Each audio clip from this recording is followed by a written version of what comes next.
imponer sanciones arancelarias a China. Ese momento marca el nacimiento del nearshoring. ¿Sí? En el proceso nos llega el COVID. ¿Sí?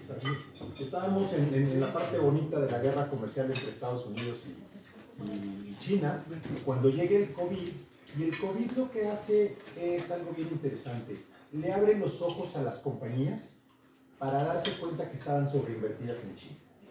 Todo el mundo dice, híjole, dependemos demasiado de la producción china. Y entonces estas dos situaciones pues, provocan lo que es el nearshoring. Las compañías empiezan a aplicar esta fórmula que le llaman el China Plus One, es decir, nadie nunca pensó que China iba a cerrar, que las empresas iban a cerrar sus plantas en China para venirse a Norteamérica. No tenía ningún sentido porque el mercado asiático es enorme. Pero sí decir, ok, una parte de mi producción ya no la voy a hacer en China, la voy a hacer cerca de donde está mi cliente.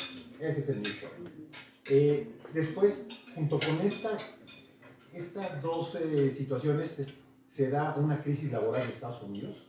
A mí me tocó asesorar empresas donde ya el factor de decisión entre un lugar y el otro era cuál estado, cuál ciudad tiene la tasa de desempleo más alta. Y no les estoy hablando de 4% o 5% de desempleo, estamos hablando de ciudades que tenían 1.8 de desempleo contra una que tenía 2.1, y ese era el factor de diferenciación para poder elegir una ciudad. Se viene la crisis de los contenedores, que no sé si esas se lo vieron. Llegaban los contenedores, pero como no tenían que regresar, producto que regresar a Asia, era más económicamente factible dejarlos ahí tirados que enviarlos de regreso. Entonces, la situación que se provoca es que en China no hay contenedores, en Asia no hay contenedores para mandar productos hacia este lado del mundo, ¿no? Todo esto genera una situación que se llamó del just in time al just in case. ¿Qué quiere decir just in case? Las empresas empiezan a hacer inventarios de seguridad, ¿sí? Oye, pues yo sé que mi mercancía va a llegar en 4 semanas desde Asia, pero ¿y si no llega? ¿Y si me vuelven a bloquear el canal de Suez? ¿Y si se vuelve a ver otro? Pongo mi almacén, 10,000 metros cuadrados, y tengo un mes de inventario de seguridad, ¿no? Por si las dudas, el just in case. Ahora, veníamos de ese paisaje cambiante, llega Trump y nos vamos a un paisaje todavía más cambiante. O sea, no, por si no era poco, nos llega un Trump recargado. ¿Sí? Su política de aranceles le gustó y dice, pues, ¿por qué no se la aplicamos mejor a todo el mundo, no? Este momento marca la muerte del nearshoring. En mi perspectiva, en mi opinión, ahí se muere el nearshoring y se da pie a algo que yo llamo el forced shoring, ¿sí? el nearshoring forzado, el shoring forzado. ¿Por qué? Pues porque ahora lo que... ¿Quieren que use el micrófono? A ver, es mejor, ¿eh? Sí, Es mejor, ¿verdad? Déjenme...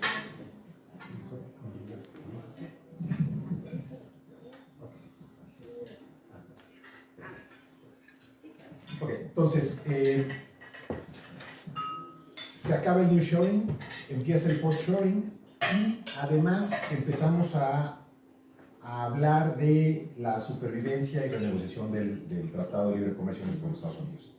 Al principio todo el mundo entendía que era una ratificación, nos quedó claro que no iba a ser una ratificación, que iba a ser una renegociación, y a últimas fechas ya incluso funcionarios de Estados Unidos hablando de qué caso tiene, qué sentido tiene el tratado. Sí hay muchas barreras que México está imponiendo de manera unilateral, ¿no? Estados Unidos se mete en una guerra comercial contra todo el mundo, eso es una ventaja para nosotros. Hay amenazas de recesión, hay amenazas de inflación, las economías cambiaron, el mundo globalizado se acabó y lo que estamos viendo ahora es un mundo regionalizado. ¿Cuál es el tema con esto? Bueno, que hay que elegir nuestra región, ¿sí? ¿Con quién estamos? ¿Con qué región nos vamos a quedar? Y vaya, tampoco es algo que tenga mucho análisis profundo. Somos Norteamérica y nuestro mercado es Norteamérica, ¿no? En este contexto, México, dentro del plan México impone o impulsa, perdón, una política de sustitución de importaciones, lo cual me parece una gran idea. El tema es la implementación, ¿sí? El gobierno habla de sustituir un 10% de importaciones. La sustitución de importaciones solamente se puede hacer de dos maneras. O creces a tus empresarios locales o traes a las empresas de fuera que lo están haciendo para que lo hagan aquí. En el primer caso, tenemos un gran reto, porque lo que nos falta llenar de las cadenas de suministro son los proveedores de tercer y cuarto piso, ¿sí? Y estos generalmente suelen ser las empresas nacionales. Y México, y ustedes, nosotros que tenemos de alguna manera la vena empresarial, sabemos que ser empresario en México es un deporte de alto riesgo. ¿Sí? Si no es el SAT, es el IMSS, y si no es el Infonavit, y si, vaya, ya se la saben, ¿no? Entonces, también nos encontramos con que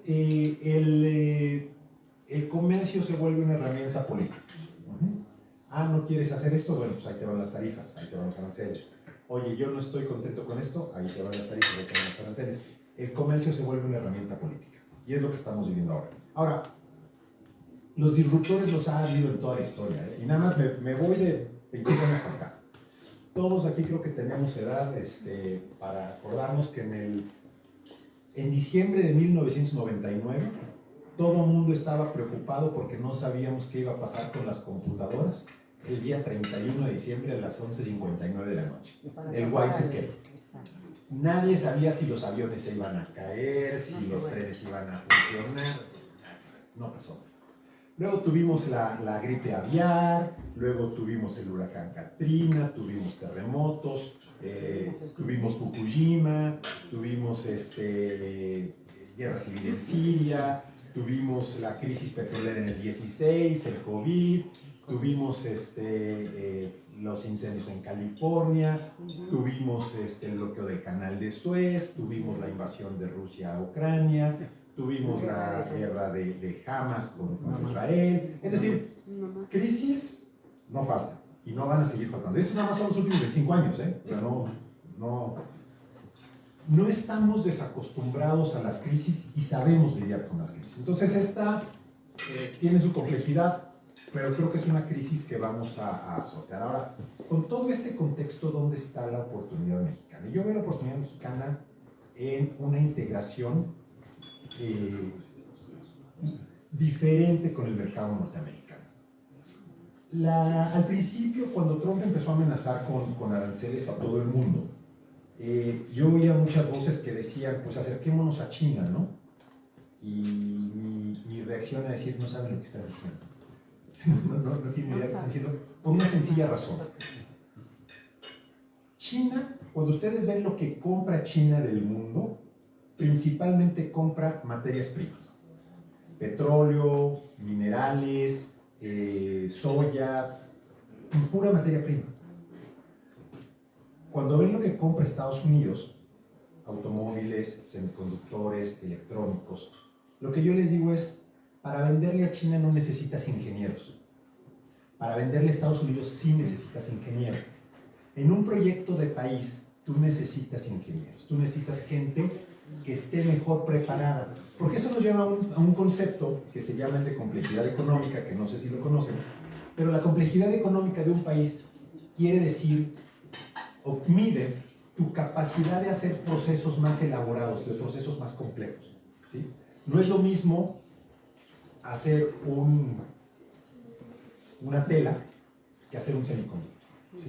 Entre más complejidad le puedes meter a tus procesos, más valor agregado le das a tus procesos.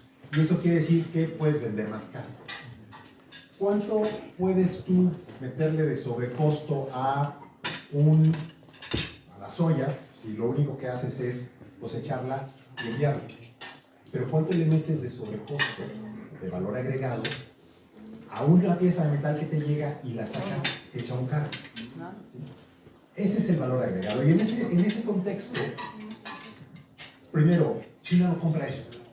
Segundo, China no necesita comprarle a nadie eso, porque la producción interna que tiene China da para surtirle a sus propias empresas, pero además para invadir al mundo, ¿sí? Ese es el gran problema. Si no nos acercamos a nuestro socio natural, pues nos vamos a ver en una situación un poco como la que tiene Brasil.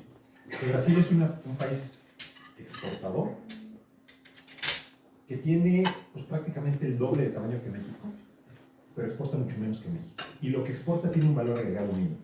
¿Por qué? Pues porque su mercado principal es China, ¿sí? nosotros tenemos la gran ventaja de tener procesos de gran valor agregado. ¿En qué se ha reflejado esto? Que en toda esta crisis, que en todo este movimiento y disrupción mundial que hay, nuestras exportaciones a Estados Unidos han seguido creciendo. A pesar de las tarifas, a pesar de los aranceles, del arancel al aluminio, del arancel al acero, nuestras exportaciones a Estados Unidos siguen creciendo. ¿Qué quiere decir? Que la fortaleza de la región se está demostrando, ¿sí? Yo no sé si el Tratado de Libre Comercio va a sobrevivir, yo creo que sí, o sea, quiero pensar que sí, porque es muy útil para todos, pero aún si no sobrevive, lo que no debe cambiar y lo que no puede cambiar tanto es la relación comercial y de interdependencia que tenemos con Estados Unidos, ¿sí? No debe. No debe, no puede, vaya, para Estados Unidos es darse un balazo en el pie, y para nosotros es desastroso, pues, obviamente, pero para Estados Unidos es darse un balazo en el pie, y lo entiende muy bien. Apenas antier, la iniciativa privada le hacía un llamado al presidente Trump de que ya pusiera un fin al tema de los aranceles con México, de que ya hiciera lo que tuviera que hacer para que la negociación comercial con México quedara solventada y pudiéramos estar trabajando en orden, ¿sí? ¿Qué ha pasado? Nosotros tenemos los índices de medición de producción nacional siguen en aumento, ¿sí? Por ejemplo, a mayo de este año estábamos 3% arriba de los años anteriores, es decir, no le estamos dando fácil porque el tema político en México está pegando fuerte, el tema de certeza, el tema de las reformas. Sin embargo, el aparato productivo de este país sigue sosteniéndonos. Las exportaciones que México hace al mundo siguen manteniendo vivo al país. Y mientras así siga, mientras no cambiemos la capacidad de México de exportar, vamos a estar bien, vamos a tener capacidad de seguir haciendo. Sí, muchas gracias otra vez. Traemos datos del mercado de vivienda a nivel nacional y básicamente los últimos 3 meses hemos ido notando algunos cambios y sobre todo algunas señales donde vemos una pequeña contracción en el mercado, ¿no? Si lo vemos nosotros con la colocación de créditos, vemos que el crecimiento en lo que va del 2025 ha sido del 0.9%, cuando normalmente crece un poquito más. Los estados donde normalmente, o los estados que mayor colocación tiene es Nuevo León. Y Nuevo León nosotros lo estamos viendo como un estado, con una situación híbrida, ¿no? Tenemos la zona metropolitana de Monterrey, donde se concentra el 94% de la población y es donde más se desarrolla vivienda, y que hoy en día se está concentrando gran participación del segmento de interés social, ¿no? Más del 40% de la vivienda está en ese segmento y muy poco participa en segmentos residenciales y a más, ¿no? Lo que hemos notado es que hoy Monterrey está presentando algunas señales iniciales sobre temas de no crisis tan drástico, pero un poquito de señales donde vemos la detención de algunos desarrollos, sobre todo en el segmento residencial plus, luxury, incluso el high-end, donde vemos que se están deteniendo por falta de avances de obra principalmente, ¿no? Incluso permisos, lo cual puede marcar una señal interesante en la ciudad, ¿no? Y su fortaleza, que sigue siendo el líder, es principalmente por la colocación de esta vivienda, ¿no? de menos de 2 millones de pesos. El estado de Jalisco y de México, todo México, se siguen posicionando como grandes participantes de la colocación de vivienda nueva. Vemos que el valor por metro cuadrado está alrededor de los 20.600 pesos por metro cuadrado y presenta que sigue teniendo una tendencia al alza. Tenemos un crecimiento casi del 13% anual si lo comparamos con el mismo periodo del 2024 y el precio promedio de la vivienda es de 1.9 millones, ¿no? Que eso se va reflejando también por mucha falta de construcción dentro de los segmentos más tradicionales o el segmento de interés social. Y Nuevo León, como decía, concentra el 6% de toda la colocación hoy día de crédito. Aquí, por ejemplo, viendo la proyección al cierre de año, pues ya vemos que en este tercer trimestre del 2025 ya vemos una pequeña contracción con respecto a los otros periodos de los otros tercer trimestres, lo que vamos a ver así del 2023 y 2024, donde veníamos con una tendencia a recuperación. Sin embargo, el primer trimestre de 2025 tuvimos una caída que se vio muy fuerte en cuanto a la colocación de hipotecas, ¿no? El segundo trimestre tuvimos un repunte bastante importante en cuanto al número de créditos otorgados, y lo que proyectamos al cierre de año es que realmente nos quedemos abajito un 0.06%, o sea, no tengamos un crecimiento con respecto al 2024, ¿no? Esto lo que nos está dando indicaciones que puedan revertirse un poco en cuanto a la aceleración de la creación de la vivienda del bienestar, ¿no? Un poquito hemos ido notando algunas estrategias, sobre todo en recuperaciones de tierra. A lo mejor estaban en litigio por la parte de las grandes desarrolladoras como Exigeo, donde podrían colocarse estas viviendas. En la Ciudad de México, pues también seguimos viendo un nuevo crecimiento en cuanto al desarrollo de proyectos nuevos, sobre todo en ciertas zonas, ¿sí? La que sigue. Aquí, por ejemplo, vemos en el top 10 de las zonas metropolitanas cómo se está comportando la colocación en cuanto a la participación dentro de los segmentos. Y, por ejemplo, como comentaba hace rato, ¿no? Monterrey trae una muy buena participación en cuanto a la participación del segmento tradicional, ¿no? Que para nosotros es una vivienda desde los 800 al millón de pesos. 40% de la colocación está en ese segmento. Le sigue la vivienda media. Y si vemos los segmentos luxury, que para nosotros es la vivienda de más de 10 millones, pues está representando un poquito menos del 2%. Si comparamos en la Ciudad de México, esta tabla incluye lo que es vivienda nueva y usada, ¿no? Todo lo que es la participación. Por ejemplo, en la Ciudad de México, pues el 46% todavía se concentra en el segmento medio y un 36% en el segmento residencial, que es vivienda que va de los 3 hasta los 6 millones de pesos. Y aquí es donde empezamos a tener mayor participación en segmentos residenciales plus, que son viviendas de más de 6 millones, y si nos vamos al luxury, participa con un 5% de la colocación, en cuanto a vivienda de más de 10 millones. Otra zona metropolitana interesante es la Laguna, que es una ciudad que en desarrollo, igual que en la parte de Hermosillo, que también últimamente, y sobre todo a principios de año, vimos un importante impulso en cuanto a la creación de nuevos desarrollos. Es una ciudad que se empieza a verticalizar, al igual que otras ciudades como Guadalajara, ¿no? También en Guadalajara, que es la segunda zona metropolitana que está aportando mayor colocación de créditos, vemos que en los últimos años la verticalización ha sido muy fuerte, sobre todo en el proceso de vivienda nueva, ¿no? Si lo vemos a nivel también de Mérida, que es otra de las ciudades que se están impulsando, se están yendo hacia una mayor participación de los segmentos de más de 2 millones de pesos, ¿no? Donde vemos que puede existir un área de oportunidad, sobre todo a esta gente que sigue llegando, ¿no? Aquí, por ejemplo, no se ve Cancún estaba en posición 12, pero con Cancún la vemos que ya es una ciudad donde está demandando muchísima vivienda, pero para la gente que trabaja, ¿no? Vemos que si bien toda la Ribera Maya hoy en día está pasando por una crisis también en cuanto a la sobreoferta de vivienda, sobre todo en los segmentos residenciales, plus y luxury, que está siendo atendida o dirigida principalmente a la inversión para extranjeros o ponerla en unidades de Airbnb. Vemos que la falta de vivienda para la gente que llega a trabajar se está haciendo más notorio cada vez. La que sigue, por favor. Y aquí vemos también los precios, lo comentaba hace rato, es que la realidad es que los precios siguen incrementando a un ritmo del poquito más del 12%, por ejemplo, como la zona metropolitana de Mérida y Monterrey. Incluso en la Ciudad de México vemos que el crecimiento de los precios es del 2% en la media de los últimos años, ¿no? También tenemos otras zonas como la Laguna, que veíamos que tiene una participación acelerada en el segmento tradicional, y vemos que van creciendo por arriba del 10%.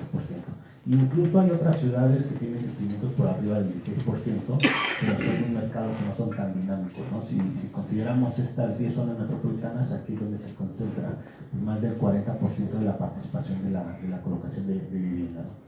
Algo interesante es que, por ejemplo, la zona metropolitana de Guadalajara, pues hay un valor de 23.500 pesos por metro cuadrado, ya superando la media de Monterrey, ¿no? El Querétaro también es un mercado que ha ido acelerando sus precios en cuanto a las alzas. Todavía se siguen encontrando áreas de oportunidades con vivienda más asequible. Sin embargo, se están desarrollando muchos proyectos, sobre todo en zonas de Cibatá, la parte del Campanario, con valores que incluso ya llegan a superar los 60.000 pesos por metro cuadrado. ¿Sí?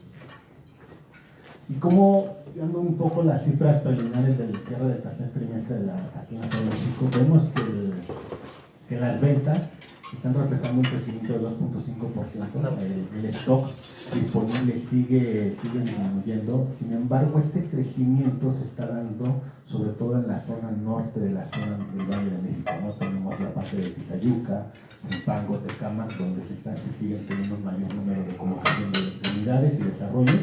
Si vemos los proyectos que están iniciando sus ventas, son 78 proyectos, y si lo comparamos con los proyectos que agotaron su inventario, son 72, lo que nos está notando es que realmente la balanza no se está generando mayor número de proyectos, y lo cual hemos visto que los inventarios se van a ir agotando poco a poco, y eso también pues, lleva a la mano que el precio vaya incrementando. El valor hoy en la ciudad, en toda la zona metropolitana de México, pues está alrededor de los 52,000 pesos por metro cuadrado. Si ya lo vamos pulverizando por zona por los alcaldías de la Ciudad de México, pues esta ya alcanza los 73,000 pesos por metro cuadrado, ¿no? Incluso en corredores como Reforma podemos hablar de valores por arriba de los 25,000 pesos, incluso hasta máximos de 200,000 pesos, ¿no? Por ejemplo, en Polanco pues tenemos esta nueva tendencia con los branded residents, donde hemos notado precios que ya superan los 300,000 pesos por metro cuadrado en algunas propiedades, ¿no? Que si lo contamos, pues, si lo vemos, son unidades, sí. O en cuanto al volumen de mercado, son algunos proyectos, tenemos como de lo que es Armani Residence y el de Thompson, y ya están superando estas cifras en cuanto al valor por metro cuadrado, ¿no?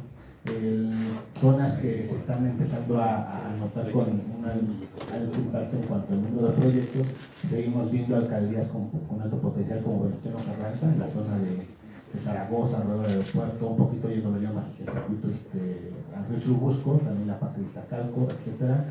Y bueno, la alcaldía que mejor sigue teniendo desplazamientos se mantiene en Cuauhtémoc, que sigue en segundo lugar Benito Juárez, con las áreas de mejor hoy en día que tienen mejor rendimiento.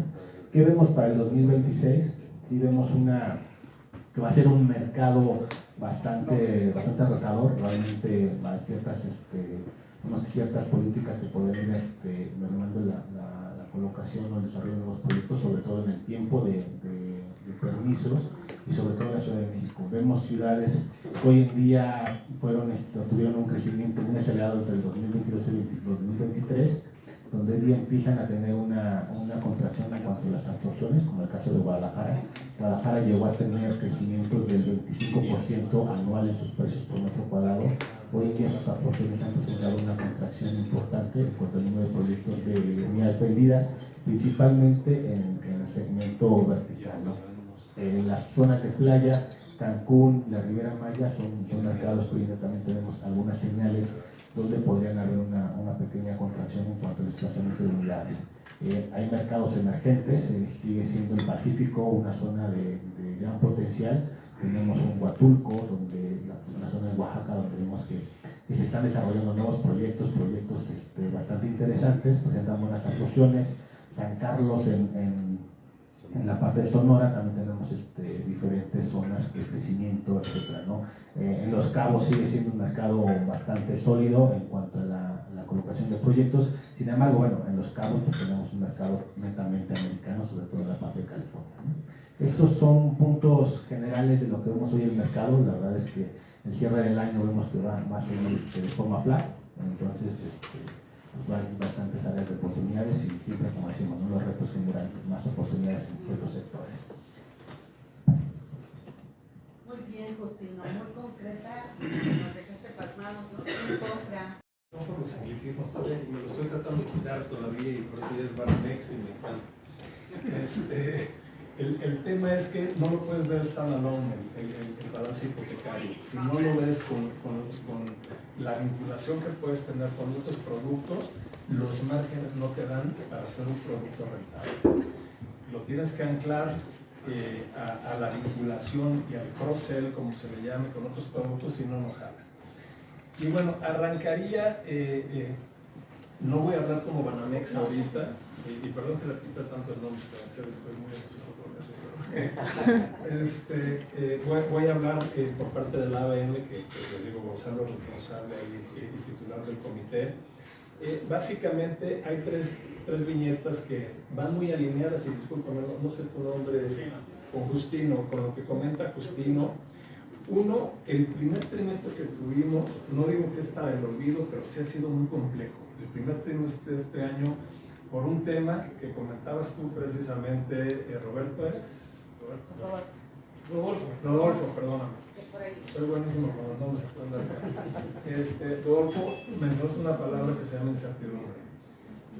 Teníamos, o la mayoría de los bancos tenían las tuberías llenas de créditos aprobados, muchos de ellos con avalúo ya listos para cocinarse. A partir de enero, hagan de cuenta que no sé qué. No desapareció la tubería. La decisión del cliente para decir vamos a firmar, esa fue la que desapareció. Entonces postergaron la decisión y los meses de marzo y abril para la banca en general, y yo soy parte del comité hipotecario de la ABM, realmente sí fueron para el olvido. O sea, la colocación de crédito les digo, con clientes ya formados se frenó. Afortunadamente para julio y agosto esa tendencia cambió. El incremento de precios en las viviendas, lo comentaba, en la Ciudad de México, primer trimestre 6.9%, desperfila el ahorro previo que tienen los clientes y requieren mayor crédito. Y temas de tasa de interés lo vamos a ver en la siguiente lámina y va muy alineado con lo que comentaba Víctor. El tema de las tasas de interés, hay mucha gente que me pregunta o se acerca conmigo y me dice, oye, si las tasas de referencia están bajando, hipotecario, ¿cuándo? Y no se puede ver igual. Y lo tengo en la lámina siguiente, si me ayudas, Monse. La línea roja es la tasa de adquisición promedio ponderada de la banca, que está en 10.24. Con lo que nosotros nos medimos no es con la tasa de referencia de cara a temas de costo de fondeo, sino con el bono, el M10. El M10, si se dan cuenta, por ahí del primer trimestre de este año, estuvo por encima de la tasa ponderada de colocación de la banca. Dicho de otra forma, estábamos abajo del agua. Yo creo que la banca tuvo que hacer un esfuerzo muy fuerte en sus finanzas y en sus P&Ls. ¿Para qué? Para evitar tener que, o para mantener una oferta competitiva en el mercado. Dicho de otra forma, para no subir tasas. ¿Por qué? Porque es tan pequeño el margen del producto hipotecario que una de dos, o bajas costos de fondeo de alguna forma, o subes precio, o bajas gasto. Esa es no hay de otra. En este caso, me parece que la banca se absorbió y estuvo al hueso en el tema de los márgenes que manejó, y afortunadamente ya es más constante el tema del M10. O sea, hoy ya no me preocupa tanto, pero, dicho por Marcelo Arriola, a título personal, no veo que de aquí al primer Q del año que entra vaya a ir para abajo, no lo veo. Entonces eso, la viñeta de la lámina anterior que frenaba un poco por el tema de las tasas, la adquisición de nuevas viviendas a través de la banca, va a estar lento. Entonces, me hubiera gustado traerles mejores noticias, pero no lo veo por ahí. Si me vas con la siguiente, por favor. ¿Cómo vemos este año? Y son datos pues, tal cual de la CNBV, o sea, al mes de agosto, en la parte de la banca, en la originación acumulada a agosto, en número de créditos vamos abajo 5.7%. Y en monto, que sí, el ticket promedio ha subido por el mismo tema de que han subido las viviendas un 6.9%, vamos flat. La proyección que tengo, igual a título personal, es que vamos a acabar, como dice Justino, flat al año que entra. Después me parece, lo traigo en la siguiente lámina, de 15 años constantes de crecimiento de la colocación de la banca en temas hipotecarios. Este año me parece que sí, no lo veo diferente a flat, no lo veo por arriba, es más, tal vez atacando un poquito por abajo, pero esta lámina en la parte de arriba lo que sí demuestra es la potencia que tiene la banca en la colocación de créditos hipotecarios para que la gente pueda obtener una vivienda. Oye Marcelo, pero ahorita ya llevan una caída del 8%, ¿no? En colocación de crédito. Así es. Y ciertamente, y lo comentaba Víctor, la banca sigue generando, y bueno, no es anuncio, pero afortunadamente Banamex está creciendo al 21%. O sea, Sí, hemos tenido. emocionaste. Sí, hemos tenido esta emoción, comparto tu entusiasmo. Afortunadamente Banamex trae muy buenos números. Gonzalo lo conoce, es una máquina. Yo llevo mucho tiempo con él, entonces sí, me encanta lo que estamos viendo en Banamex ahorita, el que la banca de consumo haya creído en el producto, nos hayamos vuelto visibles para el banco y nos hayan dado todo el apoyo para poder tener los números que tenemos ahorita y no estamos llegando a meta. Tienen meta todo. O sea, pese a ello no estamos llegando a meta. Oye, pero ustedes crecen y otros frenan. Estamos Eso va a llevar a ganando finalmente una participación de la caída, cara. ¿no? Una caída. Así es, al final del día va a ser inminente una caída. Que también la gran ventaja es, bueno, no a pesar, junto con estar creciendo la parte de la morosidad en la vivienda, en la banca comercial, aunque se ve un piquito ahí en 2025, con carteras muy sanas, muy sanas. Y sí, me parece que tal vez, sobre todo en Infonavit, vaya, algo tenía que hacer.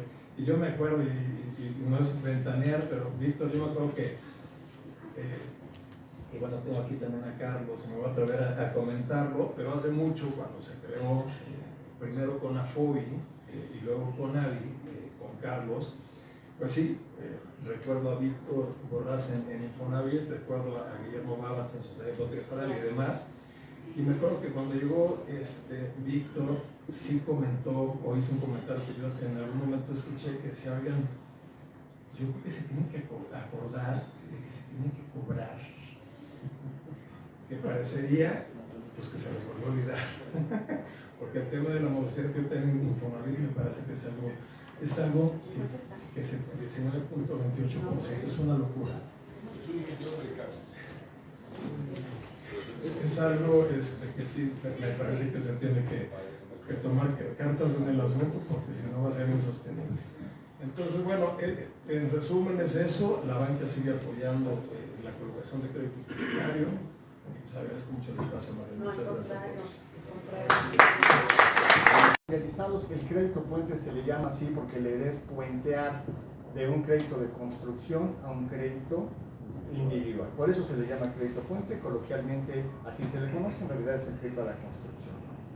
La primera diferenciación que yo le daría con lo que platicaba Marcelo hace ratito es, en el sistema financiero mexicano más o menos existen entre 50 y 55 bancos, más o menos. En el crédito hipotecario, que Marcelo me corrija, deben de participar más o menos 35, más o menos. O sea, la competencia es entre 35 actores. En el crédito puente la competencia, cuando muchos de 8.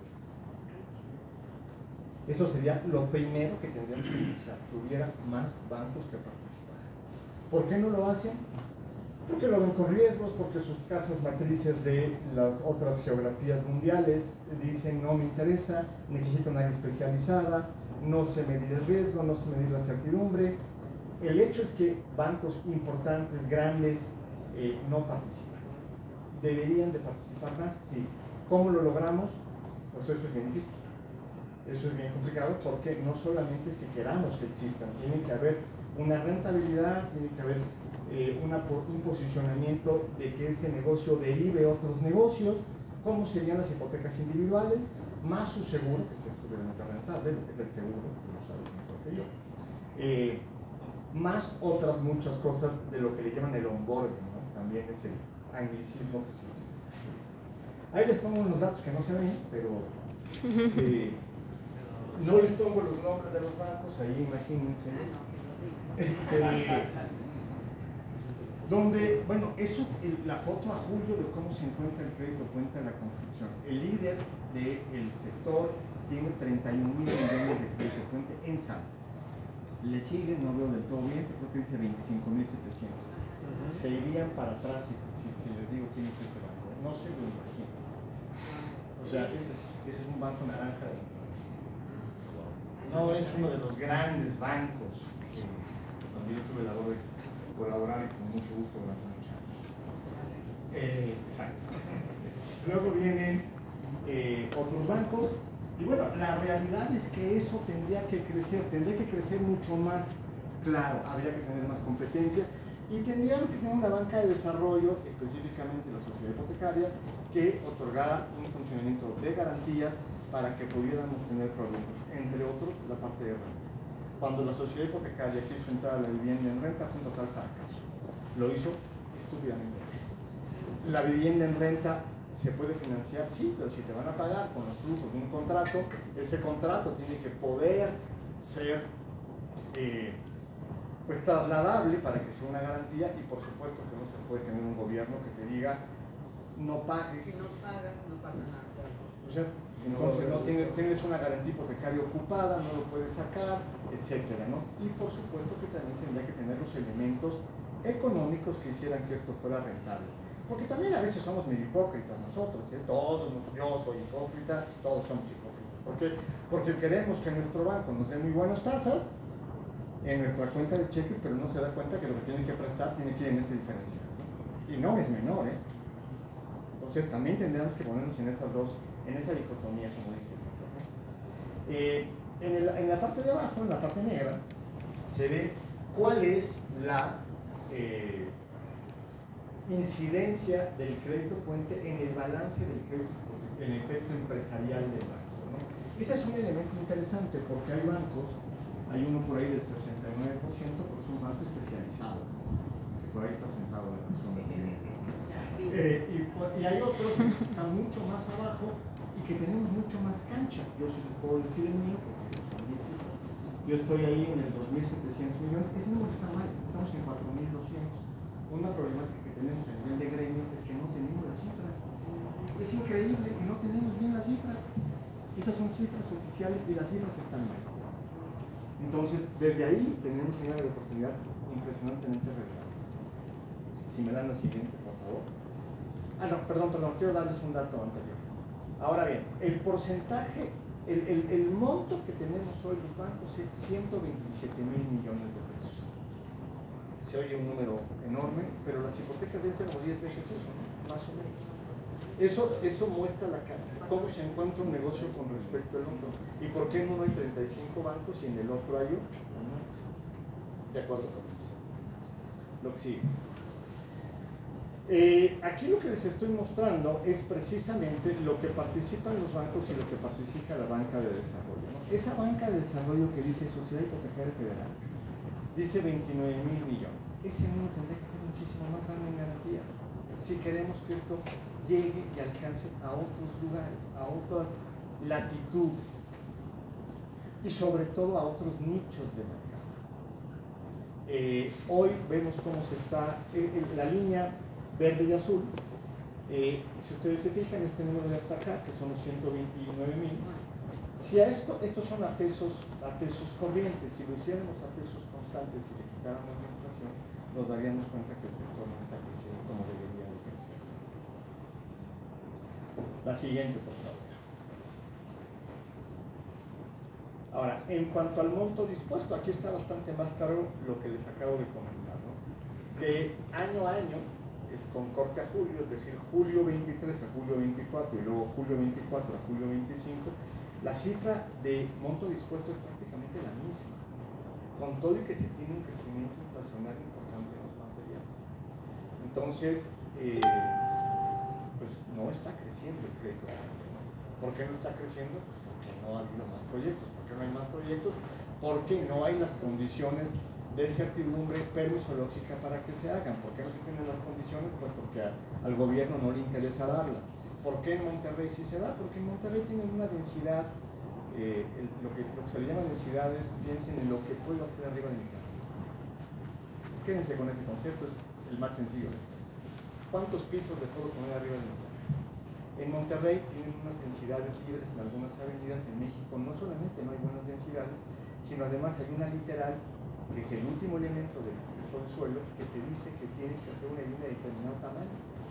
Y aunque hablemos de que hay 12 metros cuadrados y 19, esos son 10 proyectos. La realidad es que la vivienda en México tiene una literal que la hace muy complicada para que en los valores de una tierra te resulte el negocio para el desarrollador. Porque la cuenta no la deberíamos hacer por metro cuadrado, hay que hacerlo por proyecto, contra el resultado y contra el target de vivienda que va a poder comprar esa persona, ¿no? yo, honestamente, aquí al compañero de Tinza, los parámetros por metro cuadrado no nos sirven, tienen que ser por tipología, para que comparemos lo que la gente puede comprar. La gente no llega y dice, quiero 25 metros cuadrados, dice, quiero una casa de tales características. Ojalá lo pudiéramos modificar. Lo siguiente. Ahora, estas láminas se las puse porque el otro día que me tocó dar la plática en la asociación, en el simposio de financiamiento inmobiliario, que siempre es lo mismo, curiosamente. El primer foro es donde llegan todos los señores de las grandes industrias gubernamentales a las 9 de la mañana y a las 9:45 se van. Y no se quedan a nada. ¿Cierto o falso, Cristiano? Totalmente. Y les dices, esperen. No, y todavía les aplaudimos. O sea, pero bueno, hablaron mucho de la vivienda del bienestar. La vivienda del bienestar, bueno, pues desde mi punto de vista, y me encantaría la opinión del compañero de Ruba, me parece que es la forma en la que el gobierno va a tener más votos por los que van a tener su vivienda y los desarrolladores van a tener la capacidad, los que lo tengan, de desplazar una reserva territorial que de otra manera no iban a poder desplazar, porque habían matado los suyos. Tal cual. Y todavía les están cobrando, les están pagando el 10% sobre 600,000 pesos. Evidentemente no es lo mismo 600,000 pesos en Tizimín o en Canacín que en cualquier lugar de México que no se puede, ni en Clavo. Bueno, O sea, no hay manera. Entonces no hay bienestar para todo México bajo su mismo parámetro de ubicación. Entonces, lo que me han preguntado es, bueno, ¿qué se podría hacer para que la banca participara en la vivienda del bienestar? Bueno, se podría participar en factoraje, porque pues habría algunas, las dos primeras se referirían a lo mismo, ¿no? El contrato del Infonavit o el factoraje, con respecto a que si el Infonavit te está contratando, pues ese contrato me lo pueda ceder como fuente de pago para que yo te dé un crédito en lo que no te están dando las estimaciones. Le preguntaba yo el otro día en una reunión, estaba Gonzalo, oye, al presidente de la Canadevi, ¿y tu contrato del Infonavit permite eso? No, eso no lo hemos visto. Bueno, perdón, entonces eso no se quejen con los bancos. Quéjense del modelo jurídico de que ustedes no previeron eso. Eso puede operar con Coviste y con Conadi. Exacto. O sea, si el contrato dice, oye, pues yo puedo ceder el contrato y si yo me tardo en poderte pagar la administración o la estimación en este caso, el banco me la puede descontar contra mi interés. No, eso habría que hacerlo. Lo platicamos en el comité de los días. Entonces, hoy por hoy no se puede hacer el factoraje. No se puede, ¿por qué no? Porque el contrato, yo no tengo el modelo de contrato, lo he pedido en 3 reuniones. A lo mejor los desarrolladores no lo tienen. Luego, un capital de trabajo, por supuesto que es factible. Necesitamos que las empresas tengan una capacidad de pago más allá del propio proyecto. Si tu contrato no me lo das y tu empresa no tiene la capacidad, pues ¿cómo te voy a dar un crédito? No se puede. Y, bueno, un arrendamiento, un leasing, porque vas a crecer, vas a tener una capacidad de, se vas a necesitar más motoconsumadoras, más tractores, no te puedo dar eso, nada más necesitamos que vuelva a lo mismo, nos indiquen cuáles van a ser los elementos de balance, los elementos de solvencia para que se pueda hacer. ¿Sí más o menos? Pues claro. Bueno, lo que sí. Ahora, ya lo hablamos hasta el cansancio hoy, ¿no? Ya se está aburrido. Gran incertidumbre en los trámites de permisos y licencias, pero no nos quejamos, no hay algo que digamos, bueno, ¿cuándo hacemos esto? Para verdad. Y por otro lado, también lo platicaba Justino, pues hay mercados que se empiezan a ver complicados. Lo que ha pasado en Tulum es impresionante, impresionante, porque se le pone un aeropuerto, hay una estación del Tren Maya y sin embargo las condiciones de seguridad, de permiso, lo que yo conozco casos de corrupción impresionante con respecto a los que les han pedido para los permisos y licencias, pues se hicieron que eso se cayera completamente. Entonces, esos son los elementos que tenemos que compartirnos con información y subir a las autoridades, a los desarrolladores, para entender el mercado al que vamos a actuar y que eso no nos suceda, porque pues tenemos defaults en Tulum. ¿Y qué pasa? Pues a lo mejor alguien sentado en un banco de Luxemburgo dice, y dije Luxemburgo porque no hay, pues no te voy a apoyar en vivienda porque en México la vivienda tiene esta problemática. Y se hace una generalidad. Esas son las cosas que tenemos que ver. Es lo que les quería compartir el día de hoy. Espero les haya servido.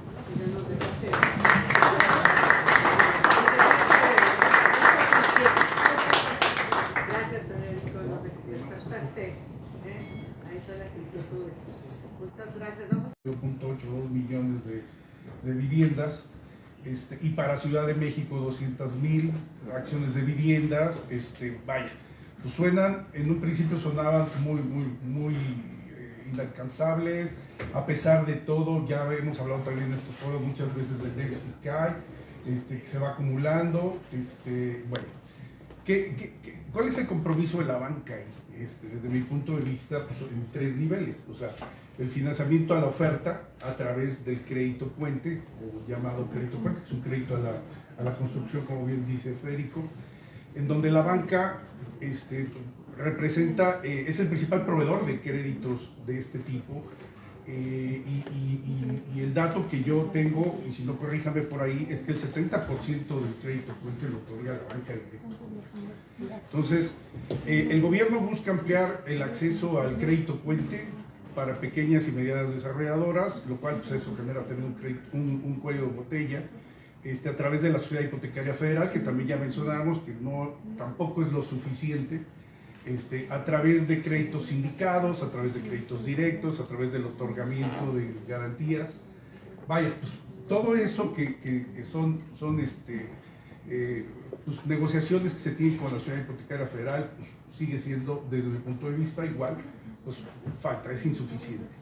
En la Ciudad de México, pues esto es crítico porque gran parte de los proyectos pues, se detienen también, como ya hablamos, pues, por falta de liquidez o exceso en los trámites, ¿no? La verdad, y como se comentó, de todos estos bancos pues, sabemos pocos los que estamos participando en el financiamiento a la construcción como tal. Obviamente los bancos pues tienen el compromiso del financiamiento a la demanda, que también ya se habló mucho, o sea, créditos hipotecarios, entiéndanse, donde pues ya vimos las estadísticas también. Si por ahí no me equivoqué, pues más del 55% de los créditos hipotecarios pues, se otorgan por ahí de la banca. Entonces, también la banca tiene algo muy relevante a través de toda esta parte de la demanda. Y el tercer punto que yo puse es la coordinación público-privada y nuevos instrumentos, en donde la banca participa en qué, pues en consejos estatales, mesas de trabajo, con las autoridades de vivienda, en donde pues, se alinean objetivos, se hacen acuerdos federales, locales. Y bueno, por ejemplo, en Ciudad de México está muy activa la Canadevi, donde pues, se sienta con las autoridades en mesas de trabajo, tratando de hacer acuerdos y demás. No está Polo por acá, pero ha comentado Polo y que pues, bueno, va caminando, vaya, ha sido beneficioso, aunque insuficiente, pero va caminando, ¿no? En consecuencia, pues hay retos, ¿no? Hay retos de la banca, para la banca en todos estos rubros tenemos la flexibilización de plazos y montos, obviamente, de los que participamos en créditos puentes. Continuar desarrollando productos específicos que faciliten a los desarrolladores sus proyectos. Y para las autoridades, pues, como ya comentamos, disponibilidad de suelos, infraestructuras y reducción del tiempo de permisologías. Hay oportunidades, pues, creo que sí, aunque se ha dicho, nosotros en el banco somos positivos. Las tasas pues, están disminuyendo y aunque no al ritmo, bien se dijo, en los créditos hipotecarios va más lento, pero siguen disminuyendo. Como ya también se comentó, la prioridad gubernamental a la vivienda, es el sexenio de la vivienda, dicho por el gobierno. Eficiencia y tecnologías en costos de construcción. Hay desarrolladores que están buscando nuevas tecnologías, ser un poco más eficientes y poder bajar costos, ¿no? Las diversificaciones de fuentes de fondeo son los bancos, pero también se está buscando alianzas, fondos internacionales que buscan invertir en México y ven pues, en la vivienda una muy buena inversión, una muy buena oportunidad, ¿no? Y obviamente la innovación financiera para desarrolladores, ¿no? que es ahí donde yo quisiera dar muy rápido comentar qué estamos haciendo pues en el único banco inmobiliario que existe en México. ¿Qué significa eso? Que nosotros no prestamos un peso que no sea el sector inmobiliario, ¿no? O sea, necesariamente somos una institución de banca múltiple, que funcionamos con cualquier banco en términos de banca de inversión, en términos de banca electrónica, management de cuentas, pero en términos de banca comercial, pues solamente prestamos al sector inmobiliario. ¿Qué estamos haciendo?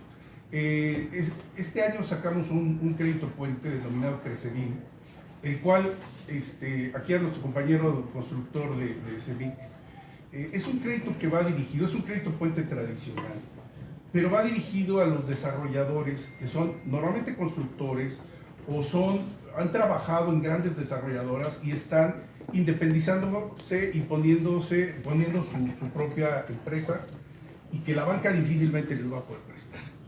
Es un semillero que denominamos Crecedin, tiene no voy a entrar a dar más detalle, digo, si están interesados, igual en la audiencia que está electrónica, estamos a sus órdenes, pero básicamente es eso, es creer en el desarrollador, es darle el voto de confianza e ir creciendo con ellos y generar un semillero. Eso es bien importante, porque todos los bancos, el primer ratio que te piden cuando llegas es: dame tu experiencia, dime que traes 5 o 6 proyectos, cuántos has construido. Bueno, pues este producto que dimos de alta apenas hace algunos meses y que estamos promocionando, pues va dirigido a eso. Entonces es una innovación. La otra es un puente verde que sacamos este año. No se ha hablado mucho de esto de la sostenibilidad y sustentabilidad, pero nosotros en BIM estamos dándole un beneficio y estamos reconociendo a los desarrolladores que están invirtiendo en sostenibilidad y sustentabilidad, porque al final de cuentas eso tiene un costo adicional también. Y en BIM lo reconocemos y sacamos un puente verde, que esto también es muy importante porque hay hipotecas verdes, o sea, que le dan el beneficio al comprador por ser una vivienda sostenible y sustentable. Pero la realidad es que para el desarrollador pues poco se ha hecho en reconocimiento a todo esto, y nosotros este año, hace algunos meses, sacamos este puente verde que va dirigido a desarrolladores de vivienda que buscan certificarse en EDGE, en LEED, en Ecocasa, en alguna de estas, cualquiera de estas certificaciones.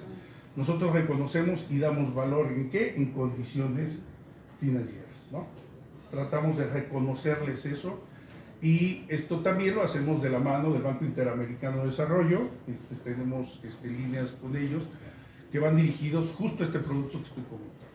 Otro producto que sacamos también pensando en todo esto de los plazos y las permisologías, que se llevan mucho tiempo y consumen dinero, y ahí está el dinero parado, es un puente light que es para clientes de nuestra cartera, en donde les podemos financiar hasta el 15% del crédito puente del anticipo durante 9 meses. ¿Para qué? Pues para fondear esos gastos iniciales de permisologías y demás.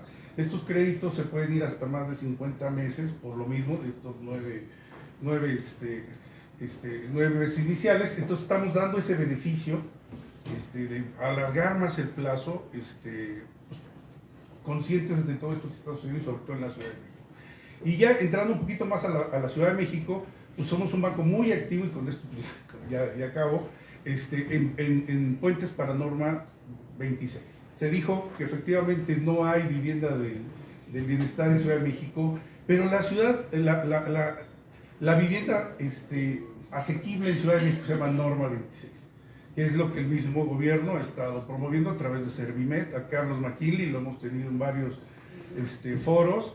Y bueno, la Ciudad de México está muy interesada, el gobierno de la Ciudad de México, en que esto avance. Nosotros somos un banco muy activo en temas de norma 26, es más, con Carlos hemos hecho reuniones con desarrolladores y demás. Actualmente financiamos créditos puente para esta norma 26 y estamos muy activos, ¿no? Bueno, pues yo ahora en términos de salidas, estamos por sacar nuevamente nuestra hipoteca individual, como se comentó por ahí. Algunos se están retrayendo. Nosotros lo hicimos desde 2020, paramos nuestra hipoteca por temas advertíamos en pandemia y todo esto, detuvimos nuestro crédito hipotecario, lo estamos echando a volar nuevamente. Es una buena noticia porque vamos a participar. Estuvimos fuera varios años, pero vemos una oportunidad en el crédito individual, que sí va a haber por aquí, alguien comentó esto va a explotar, creo que fue Víctor, que dijo, y nosotros sí lo estamos viendo así. Es más, tenemos esquemas de bursátiles de esa cartera, justamente por la acumulación que podemos tener, no somos un banco totote, pero tenemos muy bien armado este esquema para poder atender eso y salir adelante.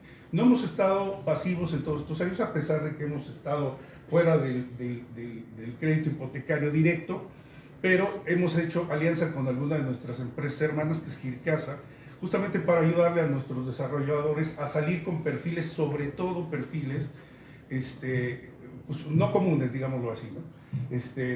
Economías no asalariadas, mixtas, y nos ha funcionado muy bien, y por ahí vamos. Y ya, para terminar, una última reflexión.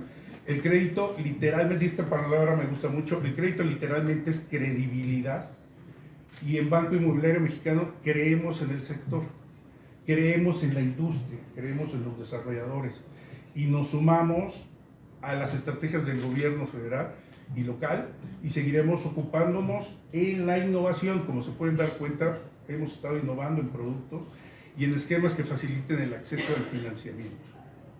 Gracias por escuchar.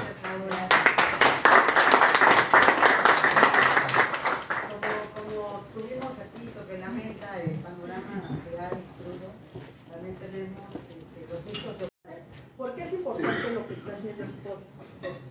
Bien, todos en algún momento hemos tenido la necesidad de buscar algún espacio comercial y siempre nos hemos topado con diferentes problemáticas, ¿no? En un principio incluso que la información que aparece en nuestras búsquedas esté incompleta, que sea errónea, en fin, muchísimas dificultades. ¿Qué es lo que está haciendo Spot 2? Está buscando dar a conocer toda esta oferta inmobiliaria en unas cuestiones de alta calidad, ¿no? En donde haya reglas para ambos jugadores, ¿no? En la cual se pueda conectar tanto a los propietarios como a los propietarios, a los desarrolladores, como a la persona que está buscando este inmueble, ¿no? Entonces, por eso es muy, muy importante para nosotros esta labor que se está haciendo. Ahora bien, bueno, creo que ya hablaron bastante un poco del tema de vivienda, ¿no? También habló en un inicio Samuel acerca de Newshoring, etcétera. Entonces, ¿qué es lo que quiero comentarles? Bueno, de inicio, estamos en un momento bastante importante. O sea, el momento que estamos viviendo hoy no es el mismo que estábamos viviendo hace varios años. ¿Por qué? Como bien ya lo comentaron otros panelistas, ha habido muchísimos cambios, ¿no? De la pandemia, desde disrupciones logísticas, temas de inflación, temas de políticas públicas, temas de transformación digital. Estamos en una era de inteligencia artificial muy fuerte. Entonces, no solamente estamos cambiando lo que es las reglas del juego, estamos jugando un juego completamente diferente. Estamos hablando de un nuevo tablero para todo lo que es el sector, ¿no?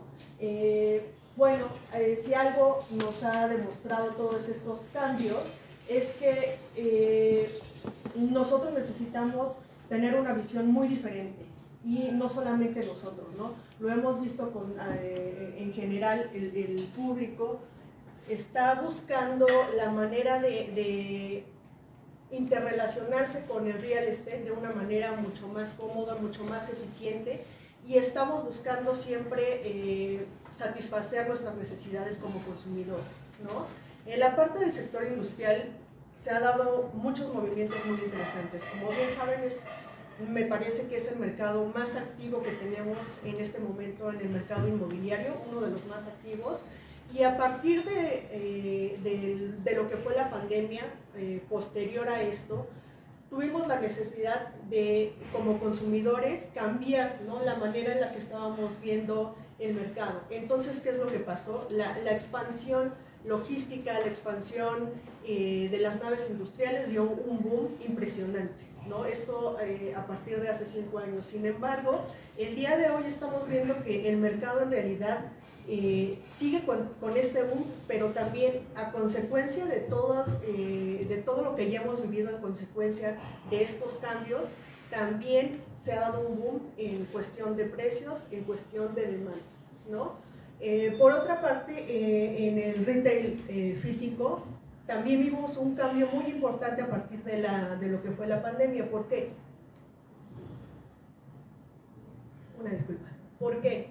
Porque muchos de los espacios comerciales que eran visitados por cientos de compradores, de cientos de usuarios, tuvieron que cerrar de un momento a otro. Entonces, ¿qué es lo que pasó? Todos los jugadores de retail tuvieron que cambiar ese chip, tuvieron que empezar a entrar en este juego de cambiar el tablero y decir qué oportunidades tenemos nosotros para que este mercado no desaparezca. Porque muchos en ese momento pensaban que el sector del retail era un sector prácticamente muerto, ¿no?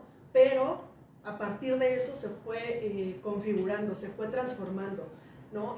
Muchos ejemplos bueno, hay varios ejemplos que se pueden dar. Uno de ellos es, si bien en este momento, a lo mejor en esta situación de pandemia, no podemos dar servicio personal a nuestros clientes, atención a clientes, vamos a ofrecer otro tipo de servicio que se enfoque incluso un poco más en tema de, a lo mejor lo utilizaron como bodegas, lo utilizaron como dark kitchen, etcétera, ¿no? Entonces se ha ido transformando de una manera muy importante.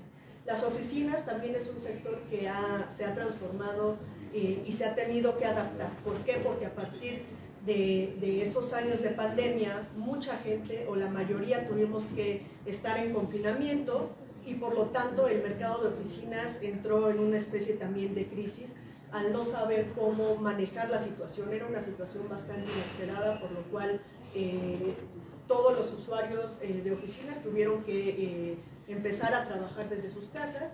¿Y qué era lo que le auguraba al mercado de oficinas como tal en México y en general en el mundo? Era muchísima incertidumbre, como lo hemos hablado, ¿no? Bueno, entonces a partir de todo eso necesitamos tener una mirada mucho más flexible a los cambios, ¿no? Estamos en un cambio constante, por lo cual todos estos sectores han tenido que irse modificando.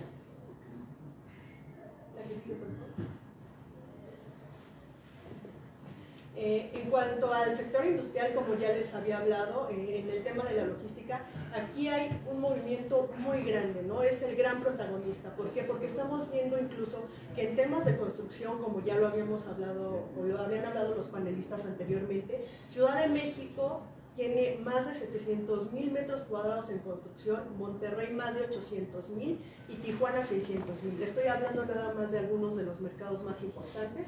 No porque en otros no haya construcción, sino porque esto es algo histórico, algo que no habíamos visto en mucho tiempo, ¿no? Pero también algo de lo que se habla que es bueno para el mercado es que sí se está absorbiendo esta construcción, ¿no? Estamos hablando de que están absorbiéndose entre 200 y 300,000 metros cuadrados mensuales, por lo cual seguimos en este camino de avance en el sector industrial. Por otra parte, la disponibilidad. Ahorita la disponibilidad en Ciudad de México se ha mantenido un tanto constante en los últimos trimestres. Sin embargo, en Monterrey y Tijuana ya tenemos disponibilidad, cosa que no teníamos hace, por ejemplo, en Tijuana hace algunos años, 5 o 6 años, estábamos hablando de un 1% de disponibilidad en el mercado industrial, por lo cual esto nos da pues un panorama bastante alentador, ¿no? Toda la infraestructura que se está generando a partir de nuevos parques industriales se está transformando de una manera impresionante, ¿no? Ya estamos adquiriendo otro tipo de construcción, se está tratando de hacer mejores maneras, ¿no? de construir de una manera más eficiente, es lo que se busca también hacer.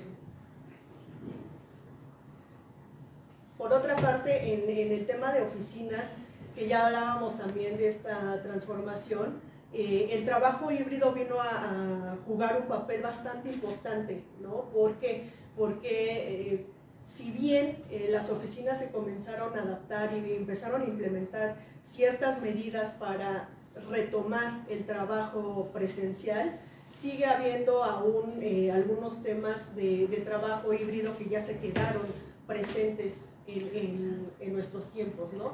Las oficinas no van a desaparecer, simplemente se están transformando y están buscando tener mejores condiciones para las necesidades actuales, ¿no? Actualmente es muy importante los emplazamientos de oficinas en ubicaciones muy estratégicas, que creo que eso es algo muy importante, ¿no? Están eficientando diseños, están implementando también el tema de certificaciones.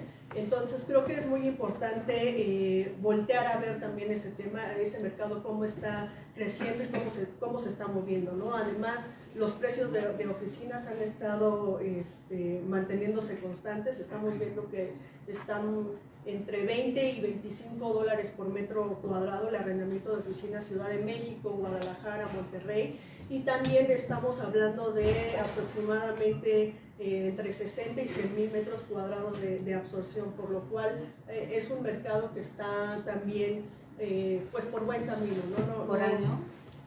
Por mes. Por mes. Por mes.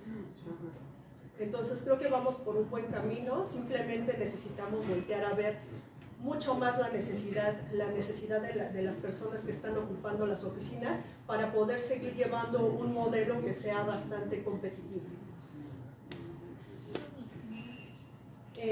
Bueno, hablaba también del tema del retail, reinventándose. Nosotros empezamos a ver estos centros comerciales muy exitosos, en donde están integrando diferentes experiencias, ¿no? Entretenimiento, gastronomía, salud, incluso ya manejan un tema de oficinas de coworking, en donde todos estos espacios están visualizando también mucho y están acelerando lo que serían las necesidades omnicanal, ¿no? Como showrooms físicos y el tema de la logística urbana, ¿no? Estamos de los tipos de retail que ya se presentaban, ¿no? de estos tipos de centros comerciales, están en auge muchísimo los power centers o las lifestyle centers y todo el tema de los usos mixtos. Entonces creo que es muy importante no dejar de lado el tema del retail. Como les decía, se está transformando y actualmente está teniendo un nuevo impulso, ¿no? ¿Por qué? Porque todo el tema de la pandemia pues lo estamos dejando un poquito de lado, pero sí estamos adoptando mejores prácticas.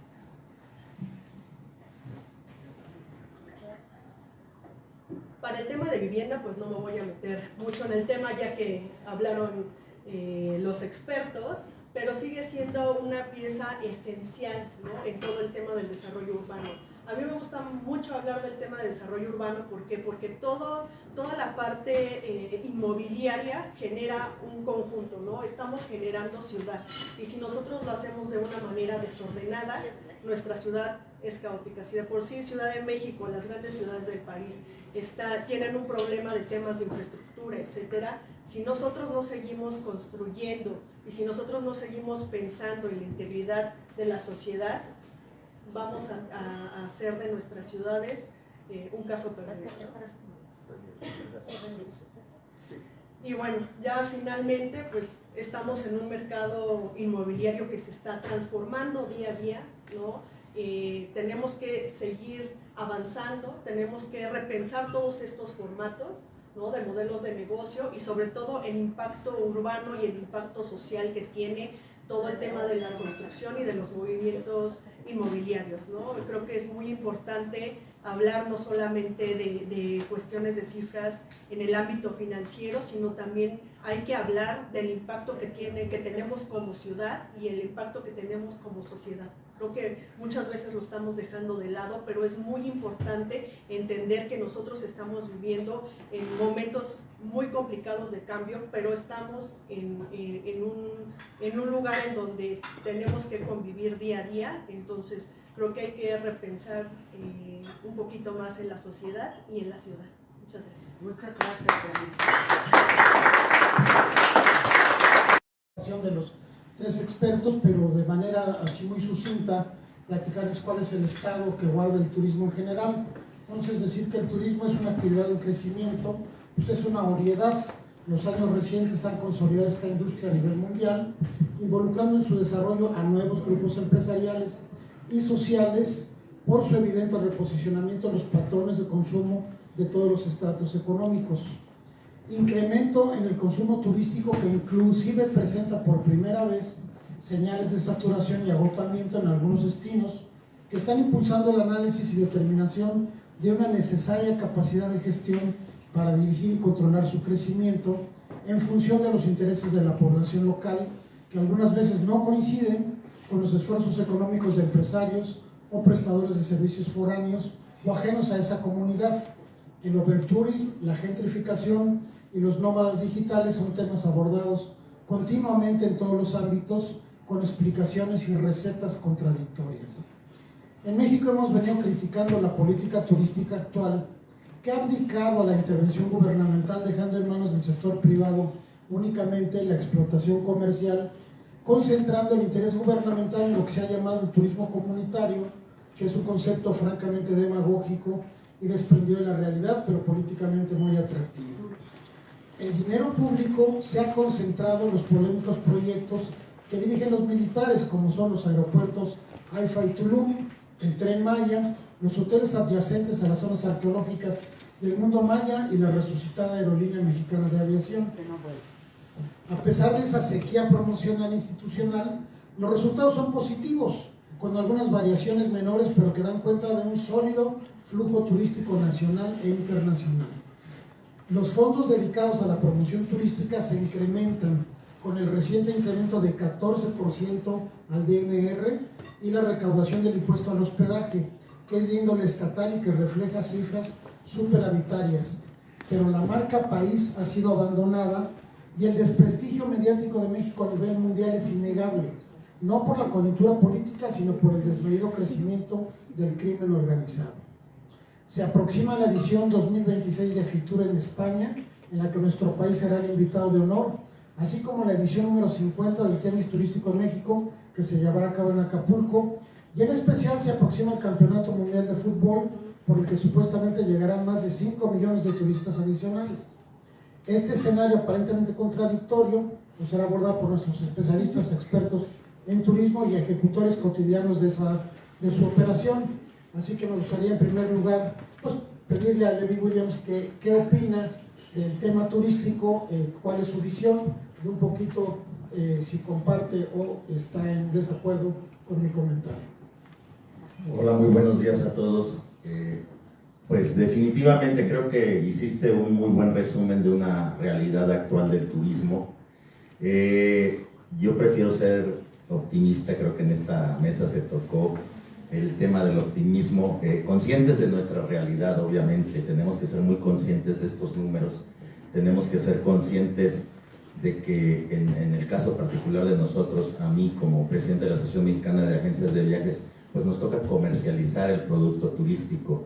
Y bueno, nos toca comercializar muchas veces el producto final de ustedes que otorgan créditos, ustedes que construyen, ustedes que generan ideas creativas de proyectos que repercuten en un producto turístico para nosotros. Creo que me quiero enfocar más en ese tema porque creo que va a ser más de interés de la mesa el área de oportunidad que tienen ustedes. Como bien lo menciona Carlos, pues hay una política que si bien nos puede parecer popular, populista, y pues en el hecho lo termina siendo, nosotros como empresarios pues tenemos que enfocarnos en el área de oportunidad. Nos toca sociabilizarlo, nos toca socializarlo totalmente. En ambas palabras es correcto, tenemos que sociabilizarlo y socializarlo. Entonces es un tema complicado, es un tema difícil, como bien decían, pero no imposible, que también nos abre áreas de oportunidad. Hablabas también del turismo comunitario, que es un eje principal del actual gobierno. Nosotros actualmente estamos trabajando en la activación precisamente de nuevo producto. Y hay otro segmento en el que también tocaban en la mesa, que también es un área de oportunidad, que es el área de la renta vacacional. Hablaban de que en México, pues las rentas, no hay, la renta mes, los servicios de renta están limitados. Bueno, pues la renta vacacional se ha incrementado enormemente. Y si bien no crece a cifras exponenciales como hace algunos años, ha mantenido este crecimiento por factores de destinos generales en diferentes destinos del país esta renta o esta construcción para edificios de renta vacacional, vivienda enfocada en la renta vacacional para el turista promedio, se ha estancado, pero es precisamente porque el mercado ha cambiado. De acuerdo a lo que decía Carlos, si nos enfocamos en que estamos vendiendo el mismo producto turístico desde hace, ¿cuántos años te gusta, Carlos, que vendemos México de la misma manera? 35, bueno, 50. Estamos vendiendo el mismo producto, no le hemos puesto mayor creatividad. Acuérdense que todos los países turísticos emergentes que están teniendo éxito están ofreciendo productos originales. ¿Qué es esto? Y ahí es donde veo la oportunidad con el turismo comunitario. ¿Qué es lo más original que tenemos? Nuestra cultura. Fue el éxito en su momento de Tulum, que como también lo mencionaban, desafortunadamente lo terminó bloqueando el tema de seguridad, tema social, tema de corrupción, todo lo que ya sabemos. El encarecimiento, pero principalmente el éxito del producto radicaba en el tema cultural, el de la cultura local.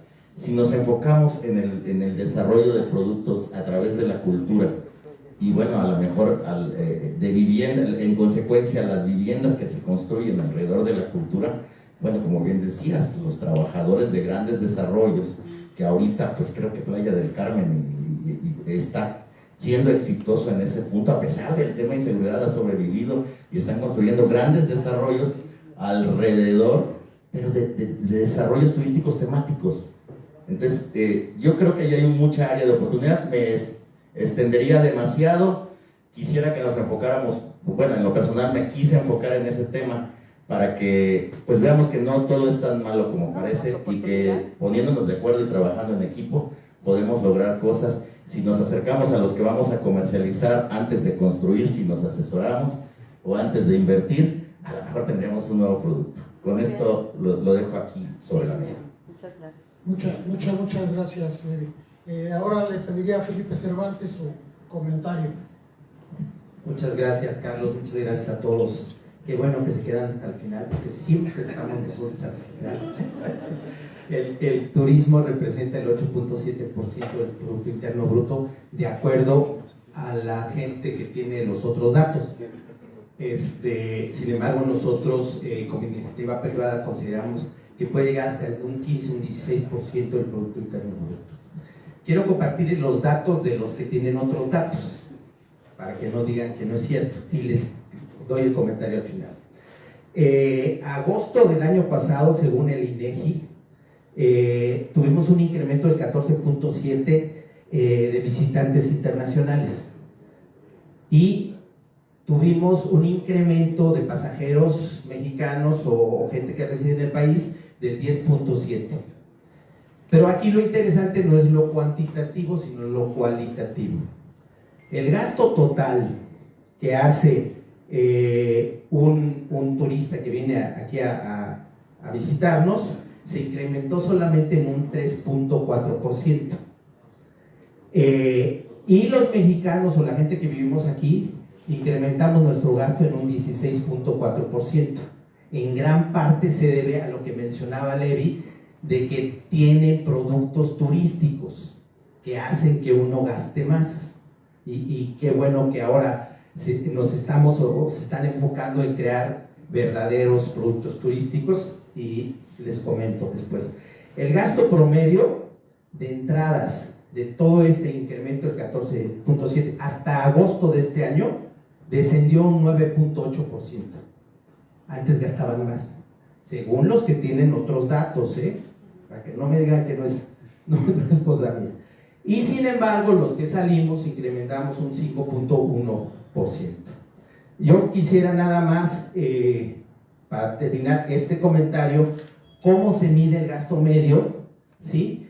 En agosto del año pasado, el gasto medio por visitante fue de $285, sí, que es un 9.8% menos de la tasa anual. Entonces todavía nos falta cerrar el año.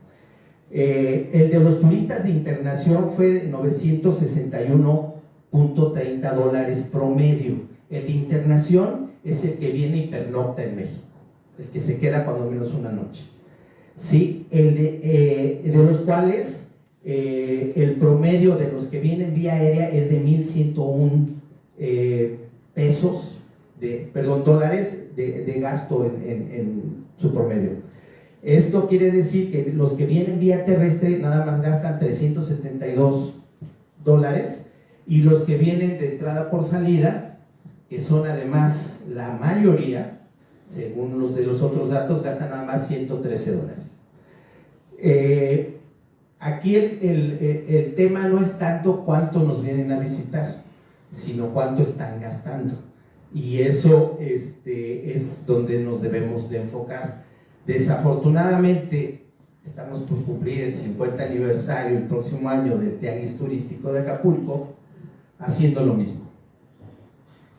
mismo, y esta es el área de oportunidad que se tiene para que podamos crear y hacer productos diferentes donde la gente sí venga a gastar. Somos muy ricos en cultura, muy ricos, y ahora que este gobierno se le ocurrió decir que es turismo comunitario, lo que nosotros conocíamos como turismo rural ya existe desde hace mucho tiempo, y un ejemplo lo tenemos en Hidalgo.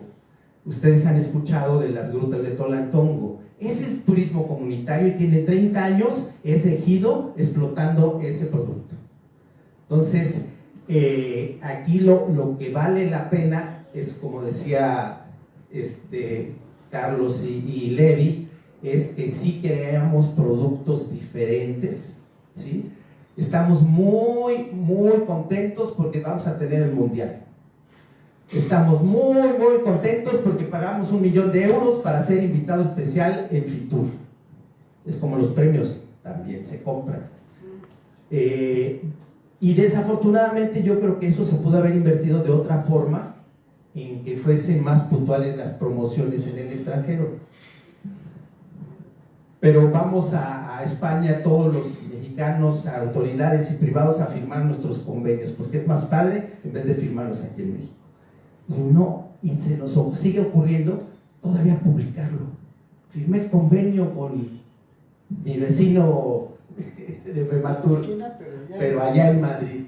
Eso suena padre, ¿no? Bueno, sí quiero ser, como dice Levi, optimista. Hay mucho tema que hacer. El Mundial sí nos beneficia, sí es un exposure, pero un comentario: yo manejo Mundial desde Francia 98 porque me gusta el fútbol y he ido a todos.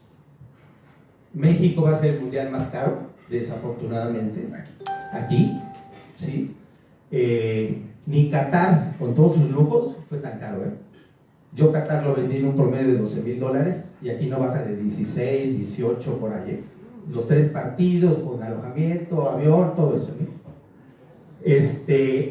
Esperan 5 millones de visitantes. Yo no sé de dónde los van a sacar, porque solamente va a haber 11 partidos con un promedio de 70,000 asistentes por partido. Ahí estás hablando de 1 millón, pero además el 80% vamos a ser mexicanos, que ya residimos aquí.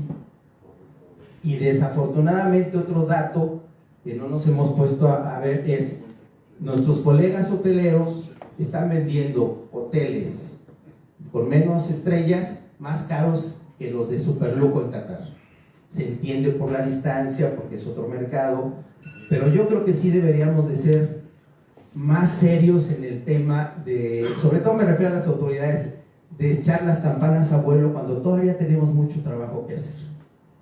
Ese es mi comentario. Muchas gracias. Muchas gracias, Lupe. Yo le pediría a Héctor Cejas si nos da su comentario igual en este sentido. Gracias, agradecer, Mariel, y agradecer a todos, al Colegio de Notarios ahí por la anfitrionía.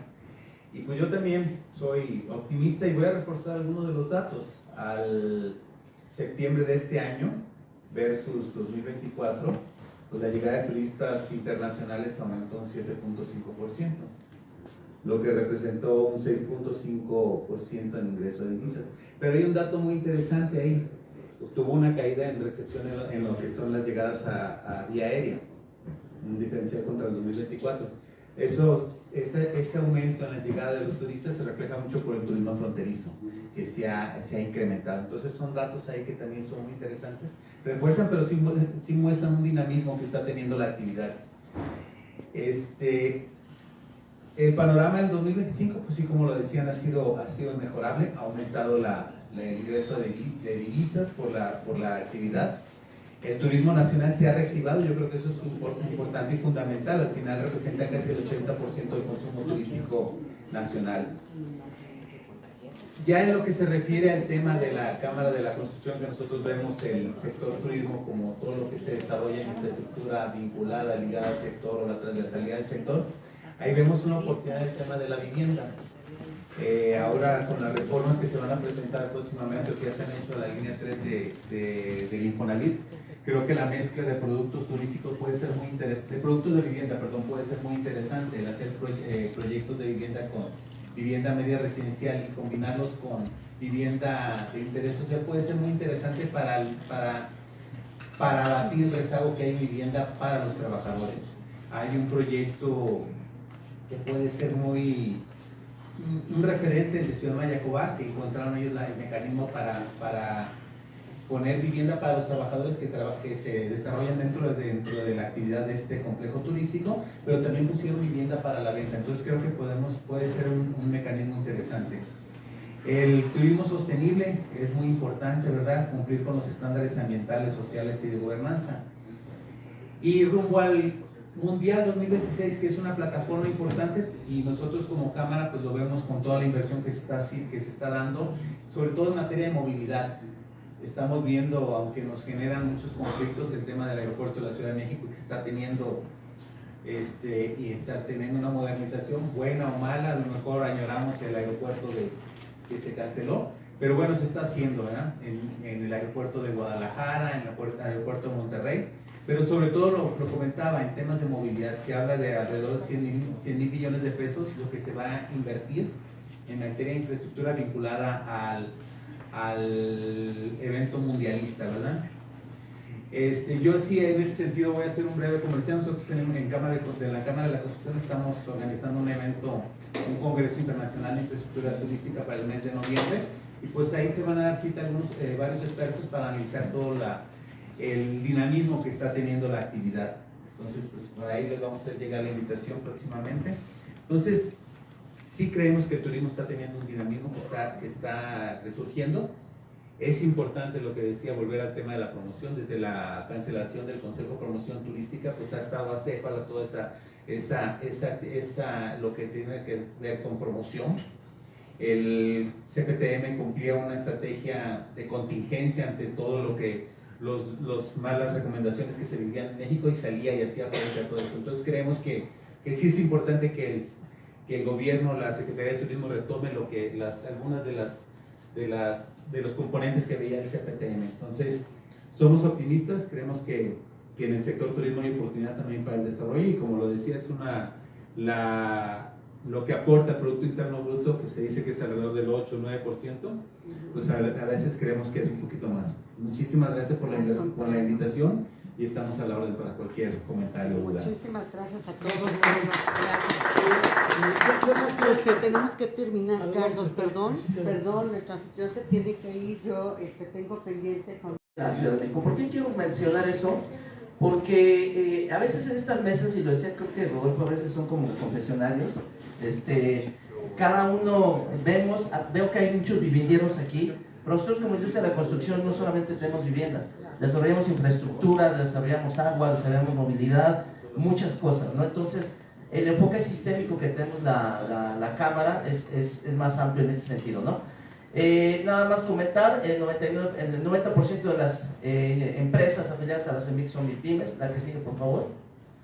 Estos son datos de cómo aporta la industria de la construcción al PIB, 9.2%. Son datos de nosotros, de la CEMIC, ¿sí? La que sigue, por favor. Hay 20,000 empresas registradas, 1,480, pero no todas están afiliadas a la CEMIC. Aquí hay un tema que me preocupa y nos ocupa mucho en la CEMIC Ciudad de México, que es la informalidad de la vivienda. 70% de la vivienda se hace de manera informal, ¿sí? Entonces, nosotros como gremios es algo que procuramos que se pueda integrar, porque realmente somos las empresas formalmente establecidas de la ciudad y del país. Aquí no me dejaron mentir, Héctor. La que sigue, por favor. Ok, nada más, afortunadamente hemos podido integrar, hay 8,000 empresas afiliadas a la CEMIC nacional y tenemos aproximadamente 400 empresas en Ciudad de México. Adelante, por favor. Sí, bueno, aquí es un dato interesante, cómo está el día de hoy, son datos de INEGI, no son datos aquí inventados, de cómo está la producción por tipo de obra. Si se dan cuenta, la obra en sus diferentes sectores ha venido cayendo. En el tema de edificación, el tema de agua y riego, aunque ahora en el nuevo PEP y la nueva administración traemos muchos programas. El tema de electricidad y telecomunicación se ha mantenido porque hay mucha inversión privada. El transporte y urbanización, terminó el Tren Maya, terminaron todos los proyectos de aeropuertos, también se cayó, ¿no? Aunque esa es inversión que siempre decimos en broma que vamos a afiliar a la Sedena y a la Semar, ¿no? Sí, pues son los mayores constructores de este país. La parte de petroquímica se ha mantenido sin variación y otras construcciones que se han mantenido. Ahora que sigue, por favor. A ver, aquí hay un dato que nos preocupa mucho, cómo es el sector establecido en cuanto a la actividad de personas contratadas, ¿sí? Son 4.6 millones en todo el país, este es un dato. En Ciudad de México son 208,000 personas, ¿sí? Que es el 4.5 del total nacional y que genera más de 450,000 empleos directos. Ojo, es de todas las industrias, no únicamente vivienda. La que sigue, por favor. ¿Sí? Y este dato es únicamente de Ciudad de México. Es un dato muy preocupante para nosotros porque se está cayendo el personal ocupado en la industria de la construcción. Es aproximadamente, no alcanzo a ver, creo que el 38% de lo que se ha caído, ¿sí? Así, 38% en su comparación anual. La que sigue, por favor. Y estos son datos del IMSS también. La afiliación al IMSS, por eso hablo de la formalidad de las empresas, que estamos con números negativos y eso pues tampoco es bueno para la industria, para todas. Y aquí me refiero a todas, porque la vivienda depende, y perdón que lo digan mis amigos urbanistas, de la infraestructura. Y entonces siempre decimos que es primero el huevo o la gallina. Yo como ingeniero tengo esa más formación, creo que primero es la infraestructura. ¿Sí? Podríamos poner muchos malos ejemplos. Un ejemplo que siempre le pongo a mis alumnos, porque también tengo la moda de formación, es el profesor, es Santa Fe. Primero sí Santa Fe y después se les ocurrió cómo lo iban a llegar, ¿no? ¿Sí? La que sigue, por favor. Bueno, esto es por estados, cómo se ha venido cayendo la construcción. Son datos, insisto, del INEGI, ¿sí? Validados. Entonces, se dan cuenta, Oaxaca, Quintana Roo, Campeche, Tabasco, pues son estados que tuvieron grandes inversiones por todo el tema de lo que ya sabemos, ¿no? La que sigue, por favor. Ahora, nada más, hay un par de temas rápidamente ya para que podamos ir cerrando en función del tiempo de todos ustedes, que es el tema de la tecnología de la construcción, tecnologías de información. Desafortunadamente en México estamos todavía muy rezagados en cuanto a temas de construcción en tecnología.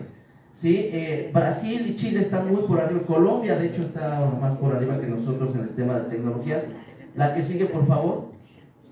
Bueno, ahí es una gráfica de cómo se encuentra México con relación a otros países, del PIB, la inversión en tecnología, en tecnologías de la información para el tema de la construcción. Entonces, la verdad, es un tema que también ocupa mucho la CEMIC nacional, lo estamos haciendo también en la Ciudad de México, te les voy a meter comercial, como también ya lo hizo Héctor, ¿sí? Sobre el tema de la tecnología de información. Yo creo que seamos vivinderos, desarrollemos infraestructura de agua, de carreteras, de cualquier energía, pues tenemos que voltear a la tecnología. Turismo probablemente tenga también sus datos de desarrollo tecnológico, y entonces es un tema que a nosotros nos está preocupando mucho. La que sigue, por favor.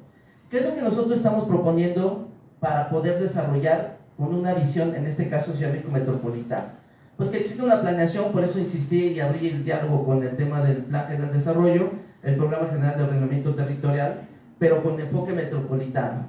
Por ahí hay un tema que nosotros estamos sugiriendo, que es el tema de las propuestas no solicitadas. En el tema de infraestructura, insisto, si no hay inversión privada para desarrollar infraestructura, pues la vivienda pues no va a caminar, ¿no? Proyectos ejecutivos, es algo que también en Cámara, Colegio de Ingenieros, hemos insistido mucho que existan proyectos ejecutivos, que no sean ocurrencias y que los planos ASBIL finales no sean los del proyecto, ¿no? Y finalmente la opción de tecnologías de la información. La que sigue, por favor.